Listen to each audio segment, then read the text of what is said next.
All right, well, let's go ahead and get started. So I just want to say hello and welcome to everyone to the third of our 4-night series on sustainability.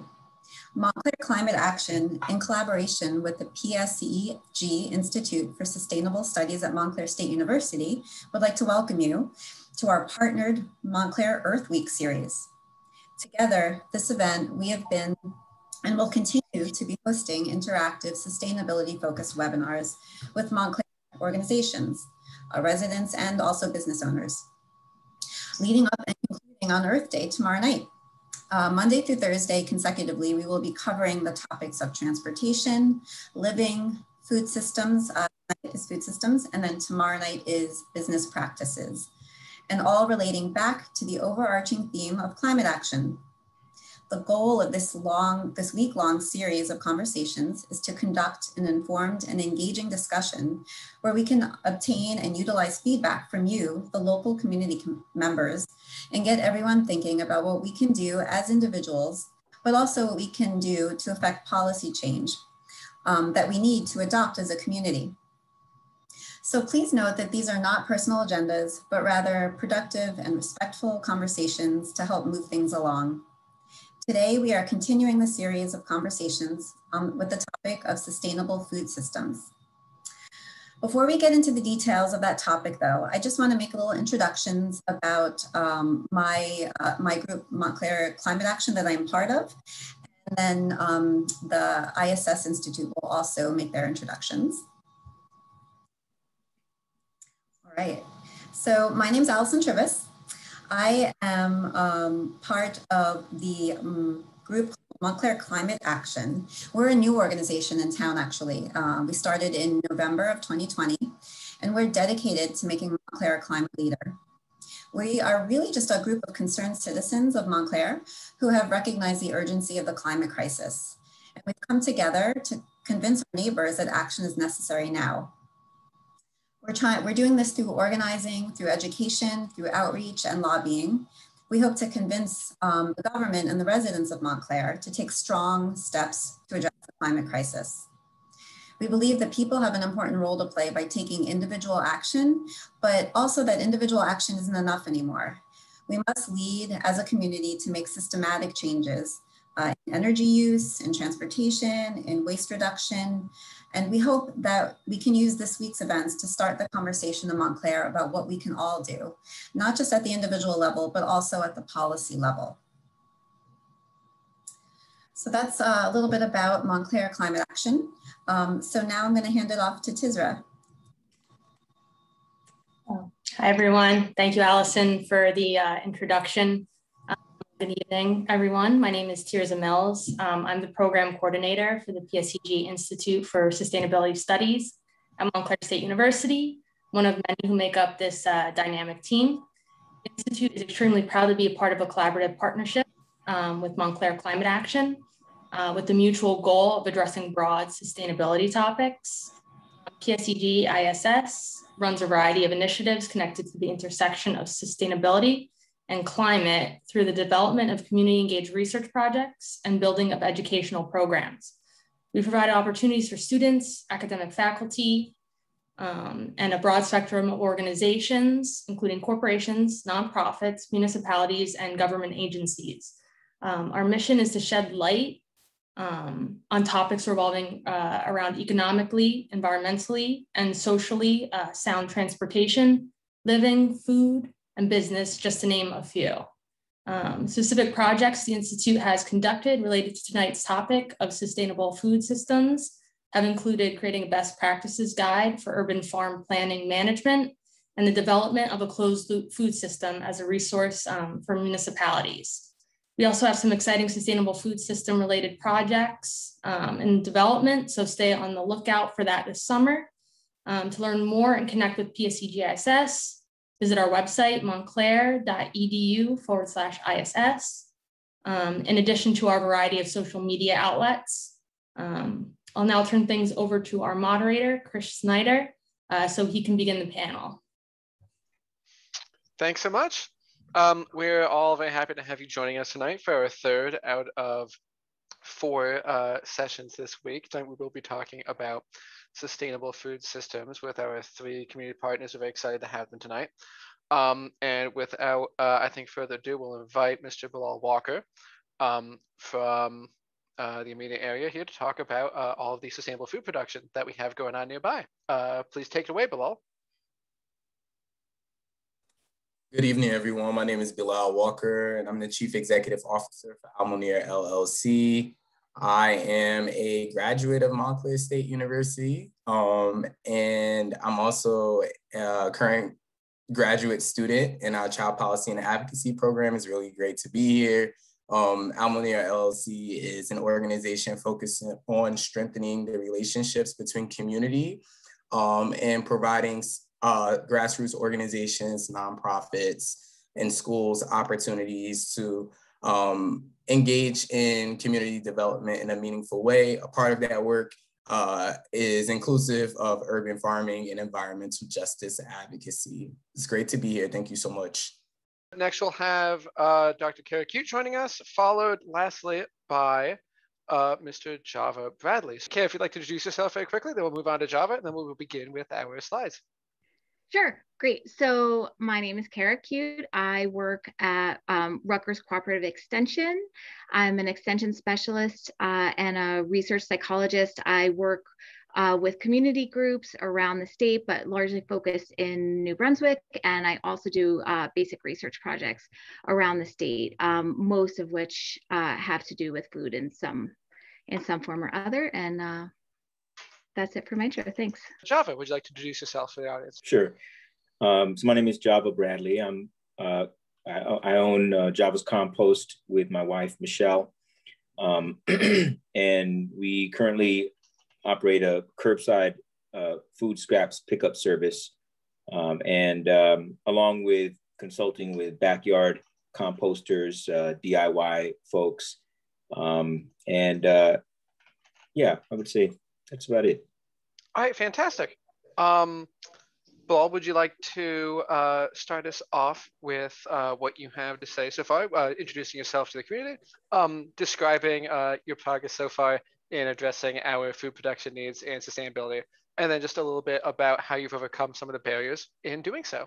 All right, so I'm grateful to be here. Really excited to talk about environmental justice and its impacts on underserved communities. And when we think about New Jersey on an aggregate level, we have nearly 800,000 people struggling with hunger, and over 200,000 of them are children. You have 1 in 11 people struggling from hunger in the state. 1 in 9 children in the state struggle from hunger. And it's a reported needed funding of over $437,000 per year to meet the food needs for the entire state of New Jersey. So it's a ton of funding and resources that need to be poured into the community. And just in my work as an urban educator, I've come across a ton of different barriers to healthy living for our communities. One of them being food insecurity, families not having enough resources on a daily basis to afford themselves and children. The ability to eat and to eat healthy food is an additional task. And what really made me hyper-focused on creating food systems and empowering our communities to eat a lot healthier came from my experience as a teacher and recognizing that a lot of my students, their dietary plans were really situated around them coming into the school building and being afforded breakfast, lunch, and snack. And when our young people are not there, they tend to experience opportunities for hunger, which is extremely unfortunate, because if you go 10, 15 minutes up the street or go up 280 and you're in another community, they don't experience those type of issues as widely as we do. If you can hit the next slide, please. Thank you, Chris. And so that kind of has pushed me towards, my wife and I, towards this mindset of, thinking about urban farming and its impacts on creating new and sustainable food systems in underserved communities. And unfortunately, although the history of African Americans and Indigenous people, the histories of our contributions to agriculture are widely known, the number of Black farmers has substantially decreased. And since Reconstruction era, Black farmers have lost over 1 million acres of land. And so the work that we do as urban farmers directly relates to our heritage, our pride in some of the agrarian practices of our African and indigenous ancestors, and recognizing that getting Black and BIPOC farmers into the space of green infrastructure, green innovation, urban farming is paying homage to our people. And it's taking a solutions-oriented approach to ending food insecurity and developing food sovereign communities. Next slide, please. Before we go on below, Sure. could you please just define for anyone listening who may not know what you refer to when you're talking about food insecurity and food sovereignty? So yeah, there are a few definitions for food sovereignty and food insecurity, but essentially food insecurity is not having enough food to sustain yourself and your family, meaning that your monthly expenses well exceed your ability to purchase food. And just because you have food, you can be food insecure as well, because if you're thinking about the dietary needs of people in particular faiths, if you're thinking about the dietary needs of people who have certain dietary plans like asthma and maybe diabetes, having access to food is what creates food sovereignty. When you have communities that have access to local food that they can depend on, that's the price point is affordable for them, and that people actually know where their food is coming from and they can go and visit these places, those are food sovereign communities. So having the autonomy to grow your own food is what creates food sovereignty and protects people from being food insecure. And in short, like we think of any and every opportunity to grow food as a placemaking strategy. Here in the city of Newark, we're grateful to have Mayor Ras Baraka. He's been doing some transformative work with creating green infrastructure. And one of the ways that he's creating green infrastructure is through an Adopt a Lot program. We have over 2,000 vacant properties within the city of Newark, and we're allowed to lease a vacant property for $1 a year and to curate the space into either a park or some type of arts space, or what we do with creating urban farms. And our hope is that we build out these farms to be inclusive in the sense that one, people from all walks of life feel comfortable coming to our spaces and learning. And two, that these farms not only act as a space where people can grow food, but also act as a space where sociability, activities, comfort, arts, culture, and programming can live. Thank you. Next slide. So if you're looking at the left, the photo on the left, you see a ton of trash, you see a ton of waste. This is Grafton Avenue in Newark. This is the North Broadway neighborhood.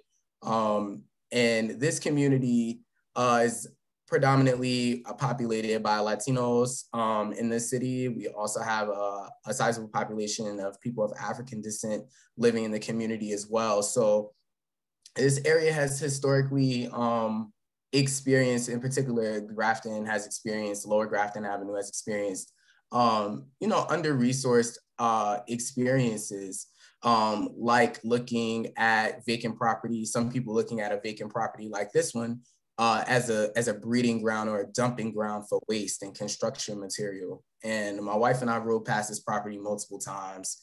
And as we were thinking about joining that Adopt a Lot process and thinking about creating this place where arts, culture, and food and music and all these other things can thrive, we thought that the graffiti really stuck out to us, and that we thought, should we be able to revitalize this space, that people will find it really, really cool.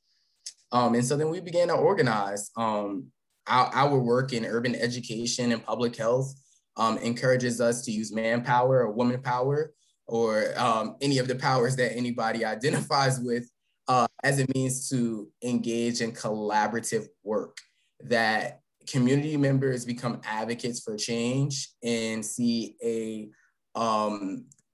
they see a positive outcome in doing work together. And so I've been really, really grateful to be supported by large organizations, small organizations, individuals who just care about community, and maybe not even necessarily urban farming in particular, but just because they see something positive happening, they want to engage. And so over the course of like a month, we revitalized this vacant lot into an urban farm, and developed community partners who help us carry out some of our strategic goals, like working with 10 families a month and supporting them with additional nutritional support through our produce giveaways, that's supporting green job training by bringing in local laborers to help build out this space and actually learn how to grow their own food. And then finally, affording nonprofits and community members the ability to curate events in our location. We can fit over 40 people in our space.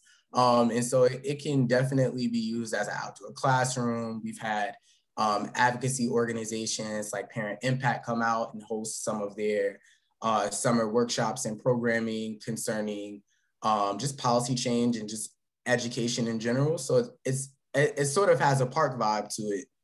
Because people see the importance of having a place to dine and eat at. So we're kind of doing it all at one time to make sure this is a place and not necessarily just a space. And so we're really grateful to share our project with you all. And we look for your continued support. Essentially, we'd like to be in a space to purchase the property. We're currently leasing, and just purchasing the property would give us the flexibility to possibly put a hoop house out there, some type of small greenhouse, and allow us to grow food year round.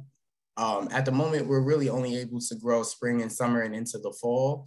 But the longer we can grow food, the more effective we can be with ending food insecurity. So thank you for having us today, and we're grateful to reconnect.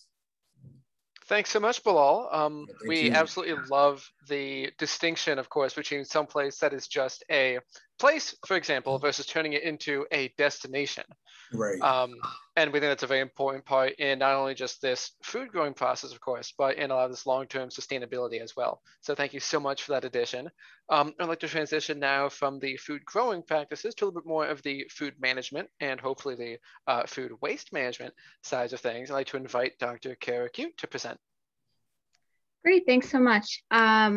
So I was thinking that I would talk a little bit about some collaborations within the community, moving up more towards some of the more basic research that I do. So like Bilal, I work in the area of food insecurity, and I was working with a number of pantries in the city of New Brunswick who were really struggling with getting fresh produce to their clients. And what would happen very often is that someone, whether it's a farmer or whoever ended up with a lot of fresh produce and would call up a relatively small pantry and say, hi, I've got, 3 pallets of papaya. Can you take them? And, some of these pantries were on the scale where they couldn't even have a truck come down their street, never mind accept huge amounts of fresh produce, but yet they wanted to provide the fresh produce to their clients. So in New Brunswick, what the pantries have come up with as a solution is to create a central pantry for the city. And one that's very accessible to trucks, one that has a lot of refrigeration, because that's been a really huge problem for a lot of those smaller pantries. Even if they have a fridge, they don't have enough to take in large amounts of produce. And so the city, and it's been a real struggle and a process to get, not all of the pantries in the city are on board, which is understandable. And, we still need some of the other satellite pantries, but the city was in the process of moving into one larger space when COVID hit, and so that hasn't happened yet, but that is in the future. And that was something that was designed specifically to be able to avoid the spoilage of fresh produce that we weren't able to get it into the hands of the people who needed it because of space limitations and other issues. And as I was doing that work in the city, I had heard that we at Rutgers New Brunswick were going to be starting a food pantry. And so I went to speak with the woman who was running that, and we found out, well, we've heard anecdotally that food insecurity is a real problem on campus, but we didn't know exactly how big of a problem. So, as I mentioned earlier, I'm a psychologist, I do survey research. So I said, well, I can help, we can do a survey of the students.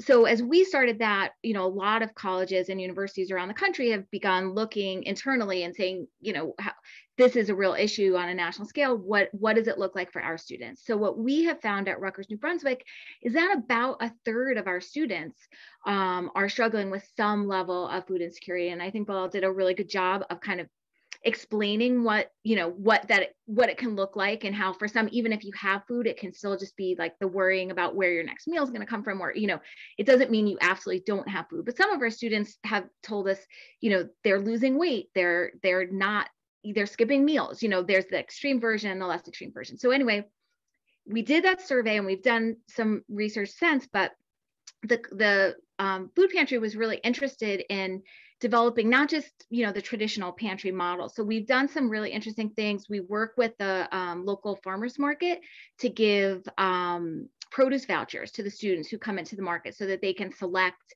produce that's culturally appropriate, that, you know, that's fresh, that they want.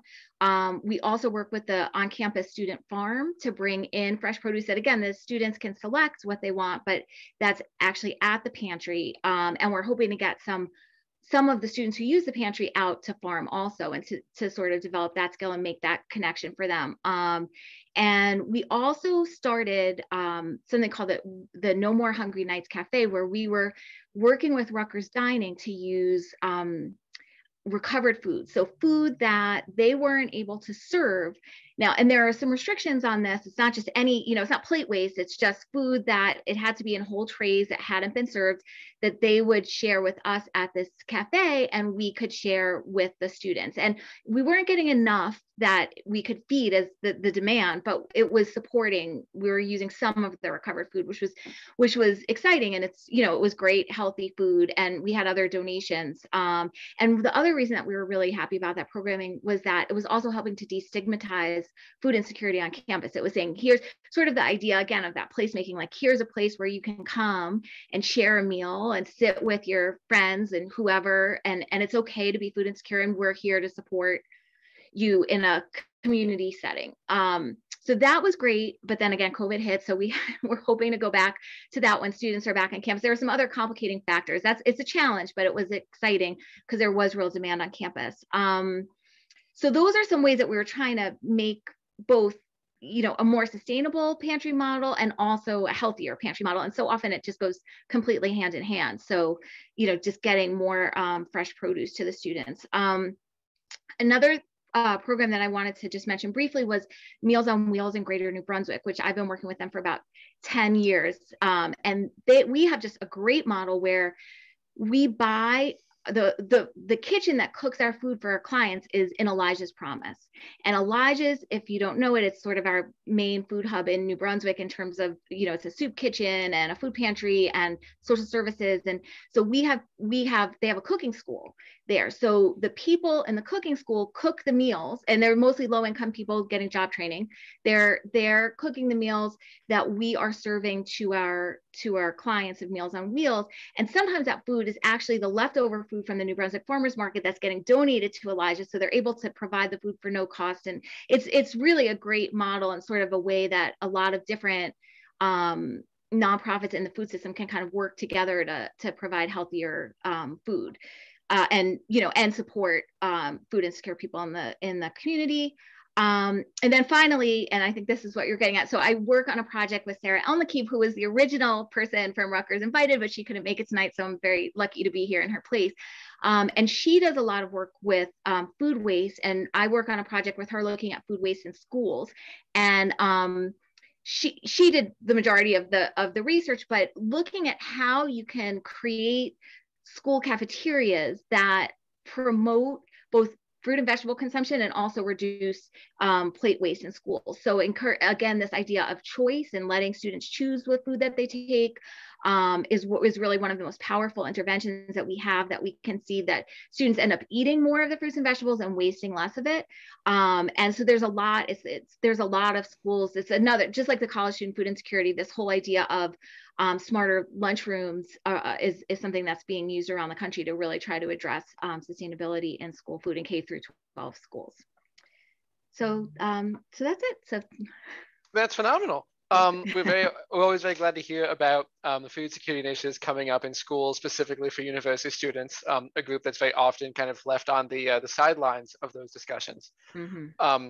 I believe you've mentioned it very briefly in passing. I'd love if you could elaborate slightly just on the significance of the food reclamation process and why that's so important, both from the public health standpoint that we all can appreciate in addressing food security, but also just from a bit of a sustainability lens. How does food recovered translate into that sustainability issue? Right. So, I mean, food waste is, and I had to look up the numbers because I don't know it off the top of my head, but it's, you know, it's somewhere approaching 50% of the food in the country gets lost or wasted either, you know, somewhere between the farm and the home. And it's approaching $2 billion a year in food that we are losing. And so there are a lot of interventions that can focus on sort of the household level, like don't overbuy, and you know, date labels don't mean exactly what we think they mean necessarily, you know, just because something has a best by date and that's passed, it doesn't mean you have to throw it out, kind of thing. So there's a lot that we can do sort of in the home, but more from the system standpoint.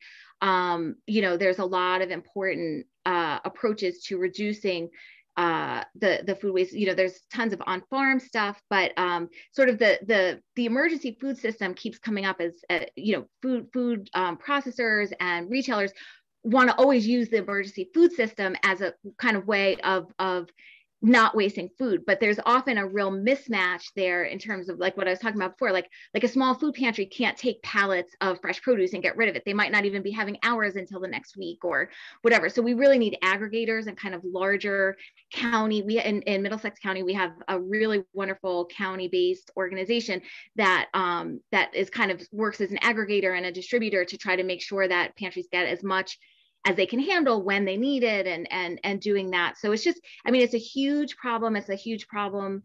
I mean, you can think about it in terms of money wasted is one approach, and I guess it's $1,800 on average for an individual. Systemically, it's larger, but there's also got really big climate implications in terms of greenhouse gas emissions, and it's just not good for in so many different ways. It's a real problem. That's great. Thank you so much for the explanation.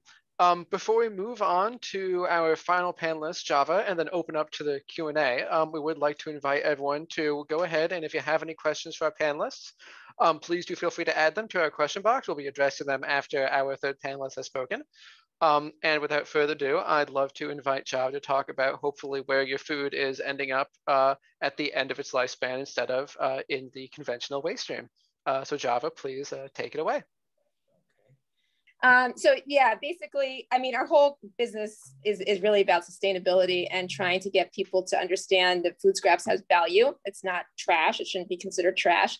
And we try and make like composting very easy and simple for people. So the way that we do that is through this pickup service. And the nice thing about it is that we can compost 100% of your food scraps. So there's really no food that you have to throw in the trash when you do our composting pickup service.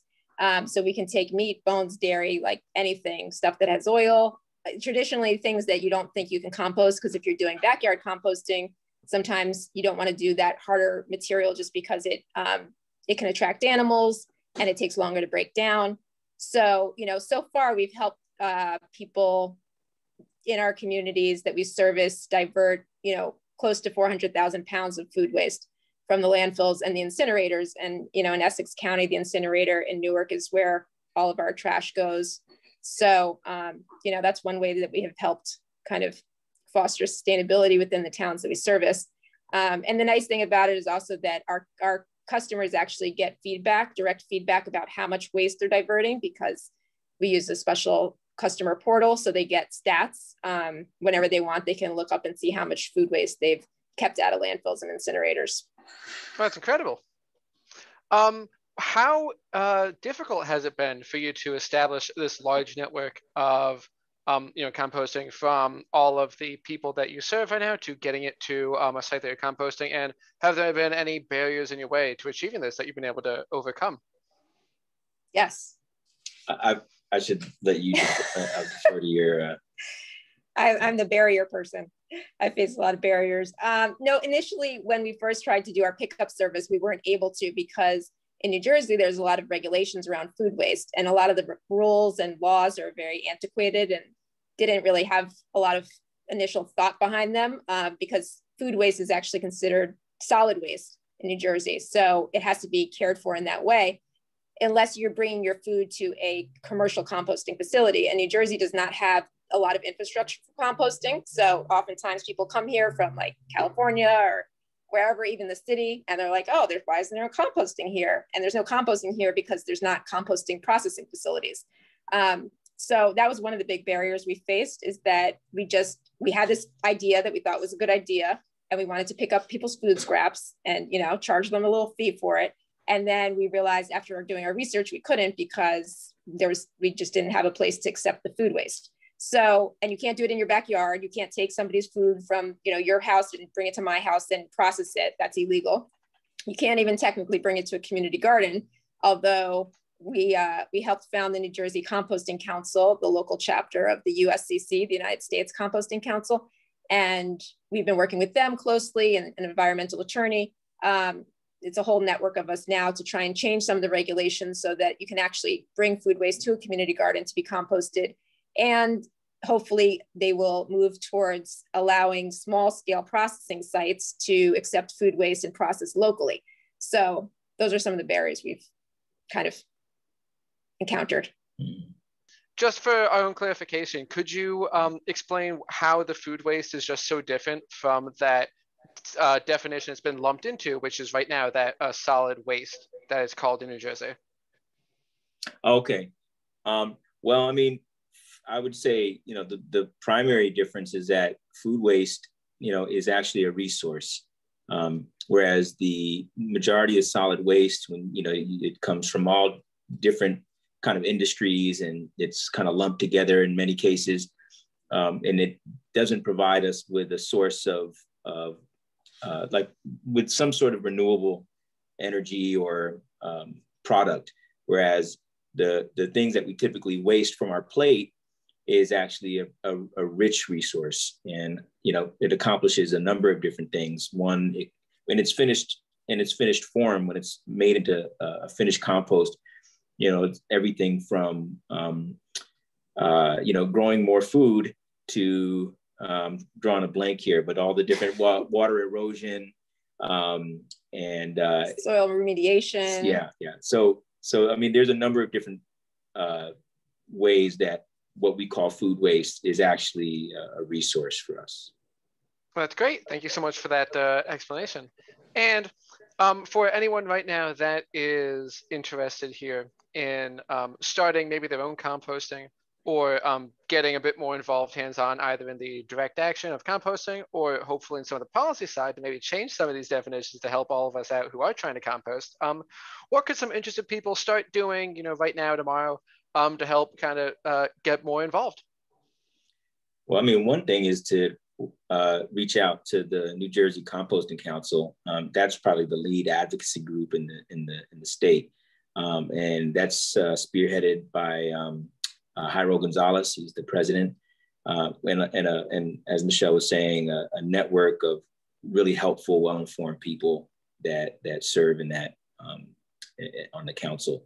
And practically speaking, you know, there's a few different things that you could do. I mean, one is you can kind of consider what we waste practically, you know, how, you know, and this is, you know, maybe something we don't think about, but, you know, as simple as your food portions and, you know, what ends up in the garbage. You know, a lot of times people cook, the leftovers end up never making it onto the plate again.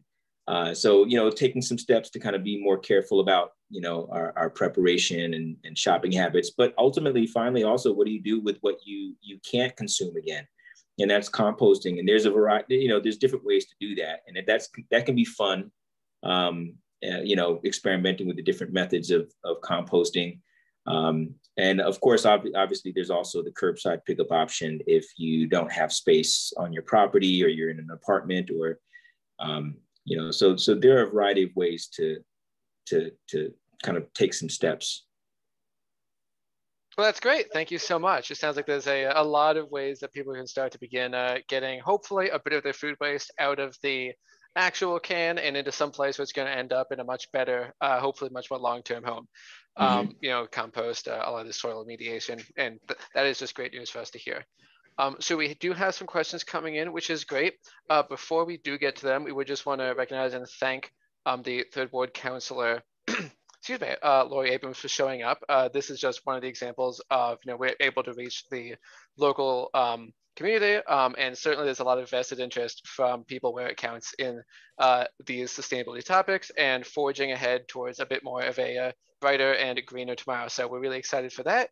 And we're going to jump into some questions. So please, for all of our attendees, if you have any questions for our panelists, please do continue to keep asking them.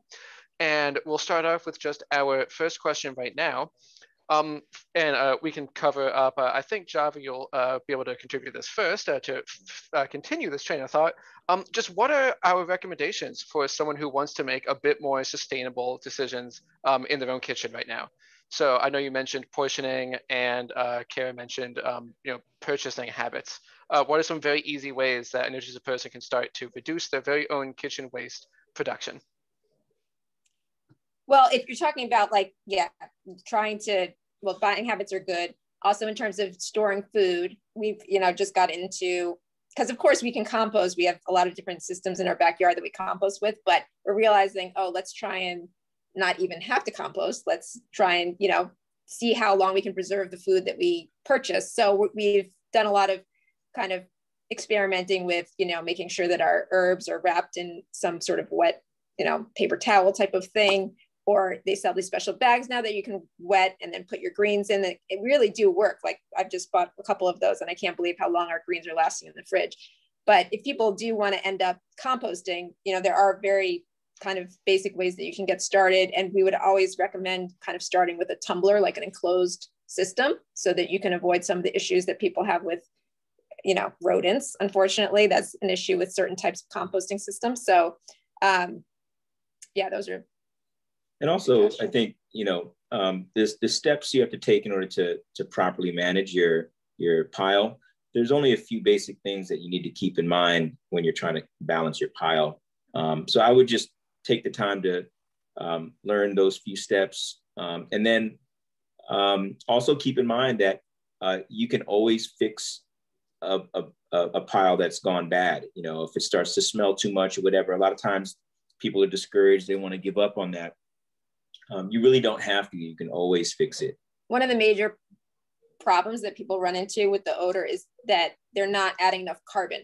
So, you know, there's certain ratios you can follow. And one of the ratios is kind of 1-to-1. So 1 part carbon, 1 part wet, you know, your food scraps. And a lot of people just don't even think about the carbon or don't even know that they actually need to put in carbon rich material, which is, you know, dry leaves, shredded paper, wood chips, wood pellets. They totally forget that part or underestimate how important it is to creating your pile. So, well, that's great, and that's very important to mention. Bilal, could you actually contribute to this as far as not just the food composting, but for people that have either garden scraps or any yard waste? How else can we take a lot of these organic matter and, you know, not end up maybe putting them in a bin or just out to the road? How can we reuse a lot of these things that we're growing? I think, you know, for some, it varies. You know, sometimes, especially in communities where this may not be, where composting may not be something that's like highlighted, that getting people to do things as simple as reuse their eggshells and put their eggshells in their plants, or use banana peels to get calcium and other nutrients for their water, for their plants, and adding it add it into their house plants or things that they're doing outside. I think just being mindful of consumption in general. Like, I think although the people are that there are communities that are suffering from food insecurity, there are also households out here that are not food insecure, but are wasting a ton of food simply because they over purchase, or they create dinners or meals that are well beyond what they really need to eat. And so then you just find a ton of food going to waste. And then on the other end, if there's extra food that you have, consider taking it to a local pantry. If it's things that, are perishable, then, you're going to want to get them to an organization that can take on that type of housing for it in terms of keeping it fresh and safe. But that's what I would suggest.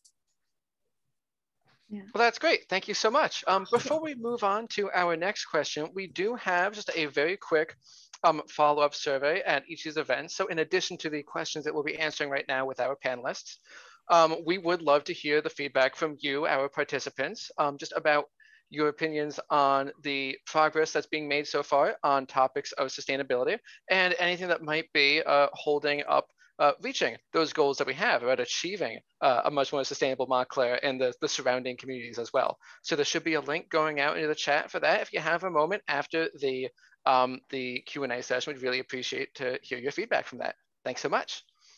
So great, we've heard about how we can hopefully reduce a lot of the waste that we're causing.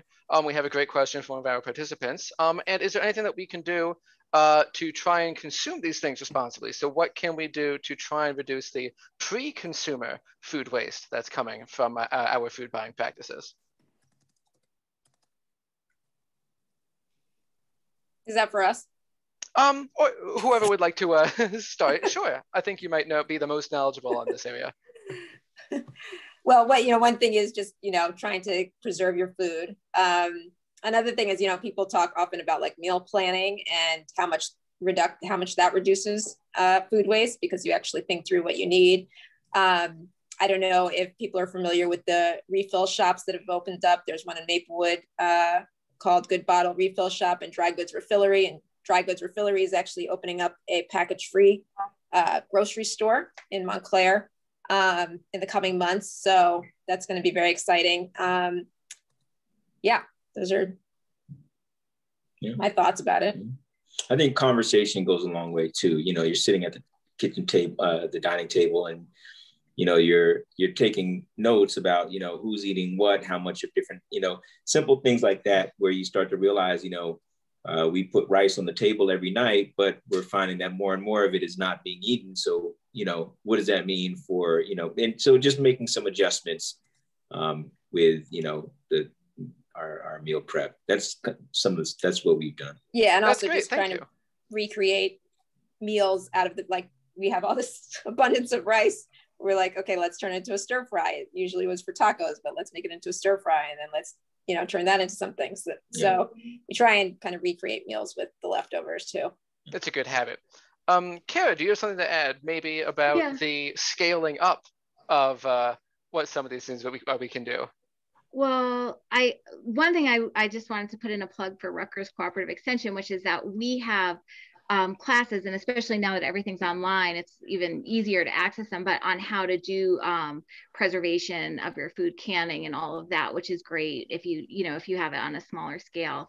The other thought that I was just going to share, which is it's not exactly about food waste, but it's about waste and the environment, which is about not eating meat or reducing your meat. If you want to talk about sort of big picture environmental habits, meat is really of all food sources, it's the big driver of climate change and carbon emissions. So that's something that even if you don't want to fully stop it, you can certainly reduce and know that you're having an environmental impact with that.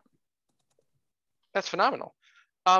Do you have any comments about the pre-consumer food waste at scale? So you mentioned that your university was doing a lot of work in changing up some food preparation habits or food recovery habits. Could you elaborate on those and hopefully talk about how before it's consumer or before it's certainly been received by its end user, right? What happens to this food and how can we keep that as sustainable as possible? So, at Rutgers, students are very often coming to the director of food service and saying, we want to use the leftover food to feed hungry people in New Brunswick, or we want to create an app that will, make those connections and get the food out into the community. And what our food service, and now this is a very specific example, but our food service director says we have virtually no waste in our system. we reuse kind of that same idea of, like using leftovers basically that you do in your house, but we redo that in a scale. So maybe something's steak in the dining hall one day and then it ends up in a taco or something, the next day. There's not a lot of food loss in that system. And we also do have a relationship with a farm where any kind of food scraps that can be reused go to the farms to feed animals. And there's a whole system. So at least within Rutgers at scale, kind of that amount of waste really is not as present as you might think, or as certainly as our students think, because they're always trying to solve a problem that doesn't necessarily exist in our internally there. So but the little that is recoverable, we were able to access, or they donate to other pantries too, not just and soup kitchens, not just the one that we had started for the students. Oh, that's phenomenal. Yep. And on the topic of these food pantries, can we comment a little bit more about how the successes so far, maybe the barriers of implementing that centralized food pantry that you had mentioned? Well, a lot of food pantries are run out of houses of worship, and they're really viewed as people's important way of giving back to the community. So the idea of kind of turning it over to some centralized place is not very satisfying for a lot of the people who are very deeply and meaningfully invested in the work that they're doing within their own house of worship. And, they have relationships with the people that come in. Many of them have worked there for years. So I think it was really challenging to get people to say, no, we're going to move everything to this place that you're going to have to drive to, or, maybe walk a mile to. You're not going to know all the clients. It's not going to be that same thing. And kind of helping them to re-envision that they're still serving the community and the work is still as important. It's just not the way that it had been. And like I mentioned, some of them said, yeah, we'll join in that larger one. And some of them said, no, we want to keep just, doing it the way we have been doing it. So, and I think that that's fine, because there are, not everyone can travel to the central pantry. And so it's fine to have some of the smaller ones, but certainly if you're food insecure in the city of New Brunswick, I would recommend for your fresh produce, for meat, we have, I know I just said eating meat is not good environmentally, but people eat meat, I eat meat, so if you want that, going to that central pantry is going to be where you're going to have access to kind of more diverse, options and more fresh options. So, but it is that just that sense of ownership of the pantries that they work so hard. That was really the biggest challenge, I think. Great, thank you. And I think a final question before we begin wrapping up for the evening. We've had a lot of great questions come on in so far. We are very excited for that. Bilal, we would love to ask you, what are some of the easiest ways that if someone wants to begin gardening on their own, whether they have some of their own space right now or not, because we've all had quite a bit of time at home this year, what are some of the ways that an interested person could begin gardening and then hopefully using some of their own yard waste, either responsibly by composting it or grass cycling, for example? What are some of the ways that someone could begin that process? Great. So I'll speak from the perspective of someone who may be in an urban community. I would say to reach out to your local government to see if there are frameworks in place that would allow you to grow food on vacant property. I'd suggest that because these properties are blighted, and if you're looking to do beautification projects, or if you're looking to, make use of the space we do have, I would suggest trying to go through like an adopt a lot process like what we have in the city of Newark. And then I will ultimately want to get connected to an organization like Newark Science and Sustainability. We don't need to recreate the wheel. There are tons of resources, local resources in the city of Newark where we're doing some really innovative work, and you can get tutelage and support from someone like Tobias Fox, or maybe Natalie Augusto Filon from the city's sustainability department. There are tons of resources available for you to get wood chips and seedlings and so many other things that if you ask, you will find. So yeah, I would suggest that any local people in an urban area looking to start a farm, I would suggest looking at your local government and seeing if they may be willing to give it to you for almost free. And I think that's a very important part that you've mentioned. So a lot of these things are, these are considered either, you know, waste product or easily donated things, right? So it's pretty easy to get going. Oh, that's perfect. And just one last clarification. If you are looking to get engaged, maybe you're trying to find out if you have these certain policies or frameworks in place, what is the best place for you to look to find those? I would contact your city's local city hall, reach out to their sustainability department.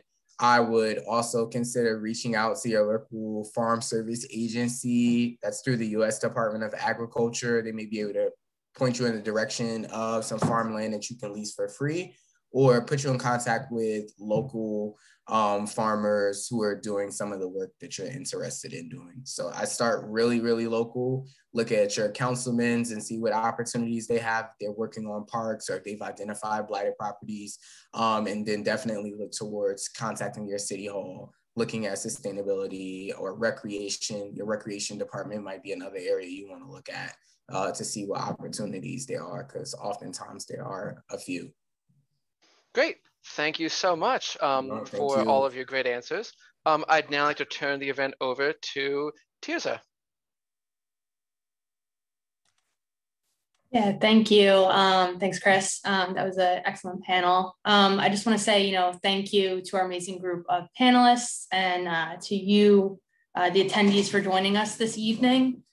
Please feel free to connect with us at PSEG ISS on our various social media channels and visit montclair.edu/ISS for more information on the Institute and to register for this week's other event, which is tomorrow, Earth Day, at this same time. And we'll be concluding our week's worth of events by covering sustainable business.